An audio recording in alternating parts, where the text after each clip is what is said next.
All right, so we're starting this new sermon series called Purpose. And one of the things that we're thinking about as we're developing this sermon series is there's a book called Purpose Driven Life by Rick Warren about 15, 16 years ago. I remember reading it when I was overseas with Ben, so that had to be at least 13, 14 years ago. And it's called Purpose Driven Life. And it became a national bestseller because most people want to find out what's their purpose in life. It's like we have this driving thing within us to matter. Like somewhere deep inside of who we are, even if you're not a follower of Jesus, and even if you don't know and believe who God is, there's something in you that screams you want to matter and be important, right? In fact, in our culture, what do we do with children? Whenever they're toddlers, we say, what do you want to be when you grow up? What job do you want to do? What job do you want to do to define you? And so we have these questions. And so at the very beginning of when a child is growing up within our culture, we're pushing them that you have to have some kind of identity. That you have to latch on and say, this is who you are. Right? And this is the beginning of our cultures. And we have little mommies and daddies, and they're raising their kids, and some of us push them in sports, and we're hoping and dreaming that they might be the next, Jameis Winston or whatever it is, or we want them to be the next best college athlete.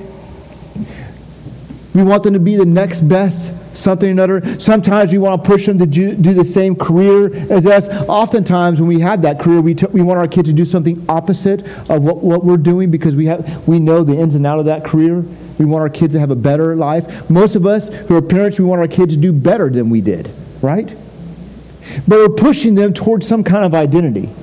So what does that look like in culture? If we want to have a purposeful life, if that's ingrained within us, then what does that look like? And how do you know you have a life that's lived with purpose? How do you know you're doing well? Because in all honesty, if we just take a look at our life, there's really got kind of three avenues in which you can gauge our life. And the first thing is the accumulation of things. The accumulation of things is how, if you take a step back and you look at somebody's life, you say, oh, their purpose is to accumulate stuff. You see that by how they work, and then they spend money. And some of us even have money. We spend money we don't have yet to accumulate stuff because we want so much stuff. We're worried about houses and cars. We're worried about the next Xbox. I'm not against gaming or houses and cars or any of that. But what happens is it becomes a driving force for who you are. And you begin to become consumed, and you think that if only I had this, I'll then be satisfied. And you don't think about that rationally. Like nobody buys a house and says, I'll just be solely satisfied if I had this new house. Nobody really does that. But the reality is, subconsciously, that's what's happening because you're chasing something. And then once you get it, you have it for a little while, so your shiny new toy, and then what happens? Just like on kids on Christmas Day when they get a shiny new toy they want, three weeks later, what's happening? It's gone. And that's so true of us as humans, right? That we want, we press, we desire, we're stubborn, we want it so bad, and then when we get what we want and desire and worked hard for so long, we instantly become dissatisfied with it. It's kind of funny, isn't it? All right, so now we know that, okay, so evidently getting things is not what we're designed for. Getting things is not what we're created for. Getting things is not our purpose in life. Maybe it's to work. Maybe it's to make a difference, right? Maybe that's where it is. Maybe I'll get a job and I'll make a difference in life. And the millennials have this problem right now to where they want a job to identify, to be their identity. Millennials want to be something. They want to make a difference in this world. And one reason why is because ever since they're young, we're asking them, what do you want to be? Not what career, what do you want to be in life? See, we're saying from a culture that the essence of who you are is what you do. Isn't that funny? Because we know that tension's not right. That we know that just because I work for GE, that means one day when I retire, that now I'm worthless as a human being. But why do we spend so much time trying to make a career? Specifically for us men. Because we're wired, we talked about a few weeks ago, that men, masculinity, we are wired to want accomplishments. That's where we find the greatest satisfaction. That women are wired to find the greatest satisfaction in relationships, and men are wired to find the greatest satisfaction in accomplishments. And so since we're wired in that way, then what we have is we're pursuing this career, we're pursuing this thing to be respected, and we try and find this thing that matters where we have a fulfilling career, and then we get that job that we always dreamed of and wanted, and then a year later it's like, it's just work. It's just another day. And then we have this moment where we have the job that we wanted, we had the job we thought about, and all of a sudden we feel purposeless. And then what happens when you retire and you can no longer do that job, or for whatever reason, if you get in an accident, now you're physically unable to do that job? Does that mean you have no purpose in life? Does that mean if you get shot in the spine and now you are a quadriplegic, does that mean that that person has no purpose in life just because they can't physically do a job anymore? Does that mean that once you become, that you can't do anything, you're no longer productive in society, that we should just do away with you because you're no longer purposeful? Because the reality is that we know that to not be true, but yet what we do is very different from that. Because don't we see people trying to find their purpose in work, that are leaving their families and doing things and spending more time at work and even after hours and bringing work home with them and thinking about work and dreaming about work than spending time with their families and relationships? But what's funny is that we know that spending time with family and relationships, that kind of becomes the third thing that we try and have our purpose life. And we pray that, you know what, well, if I'm spending time in relationships, that glorifies God, and that's a good thing because God's a relational God, so therefore my purpose must be relationships. So what we do is we spend time and we hang out and we might be a really good worker, but we're focusing so much on our relationships that all we do is we're trying to have friends and enjoy life, and we feel that this is exactly the reason why God created us for. But then what happens if that relationship, if you have a best friend, and what happens if that best friend moves away? Right? Does that mean that all of a sudden that relationship that you counted on, that you put so much emphasis on, that you put so much of your identity to, and now that relationship is gone? Does that mean that you're purposelessness? Or is your purpose to have so many relationships that whoever has the most friends win? Or what if your purpose is, and you think that you just need to get married in life, and once you find your perfect person, that life will be just perfect and great, and you put all your emphasis on finding that spouse, and then you get married and you realize that's not exactly what I thought it'd be, right? And isn't it funny that we have a culture which is pushing so much that it tells you that you have to get married, you have to have 2.5 kids, you have to have a house with 3 cars and 4 garages and all boats and all this stuff. And we have this culture pushing and trying to define us for what we are, telling us that this is your purpose in life. But once we start to achieve it, we still feel purposeless. It's like something inside us is screaming at us. This is not what it's supposed to be. And so we try to achieve all 3 of them, right? We have this balance, and we're all good people here. So we say, I want to have the right relationships. I know it's not supposed to define me because I know that I'm more than just a husband to my wife. I'm more than just a father to my children, right? That can't define you because nothing can define who you are if it can be taken away. Okay? Anything that can be taken away from you is not meant to fulfill you. So the only thing you're supposed to be in life is a spouse. Then if that spouse dies, that means what? Your fulfillment is gone? Or what, you need to go find another one? See, if it can be taken away from you, it's not meant to fulfill you. One day you're going to die, and the house that you had and you worked so hard for is going to be gone and moved away, right? You're going to leave riches and inheritance. You don't know how your kids are going to spend it, right? So the house can burn down, things can... so we know that we can lose things, we can lose our career, we can lose relationships. So all 3 are not evil, but when they become your God, your purpose, and they can be taken away, obviously that's not your purpose in life. There's a guy named Solomon. And if you want to, you can go to your Bibles and we'll hit that. It's going to be on page 5:37. I'm going to read this. If you don't know who Solomon is, Ecclesiastes, it's in the book of Ecclesiastes, chapter 2. And Solomon wrote this, and he's a king. And in Jewish history, he's the greatest king. He's supposed to be the most wise king. In fact, Solomon was so great, he's David's son. It's called the golden era of Israel, when Israel was at its greatest pinnacle, that he was the richest king in Israel's nation ever.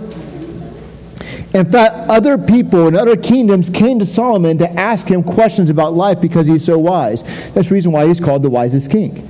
We had the queen of Egypt, I forget her name, but was coming up there and talking to her, and he was amazed. People were amazed at how wise this king was.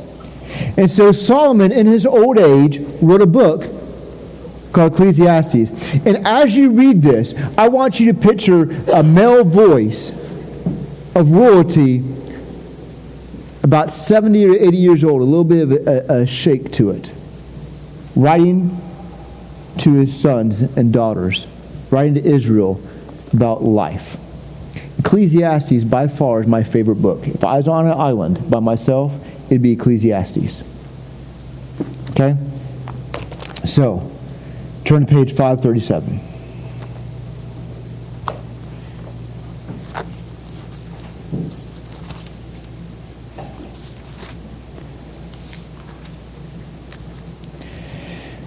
Solomon says, I said to myself, come on, let's try pleasure. Let's look for the good things in life. So you see what Solomon is doing? He's trying to find what is his purpose in life. Because he's a king. He's achieved everything. He has everything you could ever want in life. And Solomon is trying to answer the question, what is your purpose in life? And here's what Solomon says at the end of his life. He says, let's try the good things in life. But he said he found that this too was meaningless. So he said, laughter is silly. What good does it to seek pleasure? After much thought, I decided to cheer myself with wine. And while seeking wisdom, I clutched at foolishness. In this way, I tried to experience the only happiness most people find during their brief life in this world. I also tried to find meaning by building huge homes for myself and by planting beautiful vineyards. I made gardens and parks and filled them with all kinds of fruit trees. I built reservoirs to collect water to irrigate my many flourishing groves. I bought slaves, both men and women, and others were born into my household. I also owned huge, large herds and flocks, more than any other kings who have lived in Jerusalem before me. I've collected great sums of silver and gold, the treasure of many kings and provinces. I hired wonderful singers, both men and women, and many beautiful concubines. I had everything a man could desire. He had everything a man could desire. Then he continues, so I became greater than all who lived in Jerusalem before me, and my wisdom never failed me. Anything he wanted, imagine this life, anything he wanted he could take. He denied himself no pleasure. The very thing that we want in life, where he said, if I could just do anything I want, this king did. Anything he wanted at all. And he says, he denied himself no pleasure. He even found great pleasure in hard work, a reward for all his labors. But as I looked at everything I had worked so hard to accomplish, it was all so meaningless, like chasing the wind. There's really nothing really worthwhile anywhere. So I decided to compare wisdom with foolishness and madness. For who can do better than deny the king, I thought. Wisdom is better than foolishness, just as light is better than darkness. For the wise can see where they're going, but the fools walk in the dark. Yet I see that the wise and the foolish share the same fate. Both will die. So I said to myself, since I will end up the same as a fool, what's the value of all my wisdom? This is all so meaningless. For the wise and the foolish both die, and the wise will not be remembered any longer than the fool. In the days to come, both will be forgotten. When you die, you will be forgotten. We don't know who lived 1,000 years ago unless we go by a tombstone that was there. Right? How many people died 1,000 years ago? You don't know who they are, but they're alive. They're people. They're humans. You will be forgotten. So I came, this is what Solomon says, so he came to hate life because everything done under the sun is so troubling. Everything is so meaningless. It's like chasing the wind. You never catch it. I came to hate all my hard work here on earth, for I must leave it to others, everything I have earned. Who can tell whether my successors will be wise or foolish? Yet they will control everything he's gained by their skill and hard.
mountains are the depths of the earth. With one voice we proclaim his great worth. Lord our God,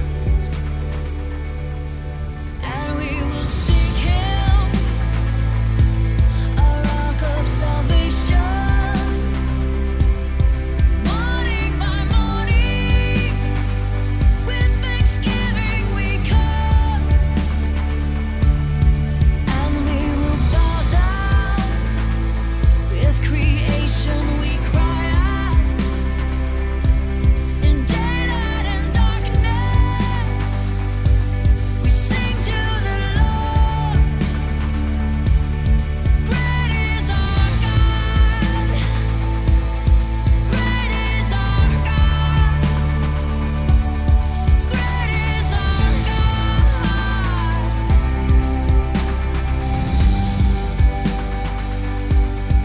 Lord of our nations, we will stand at the end of our days in your courts and declare your great ways in spirit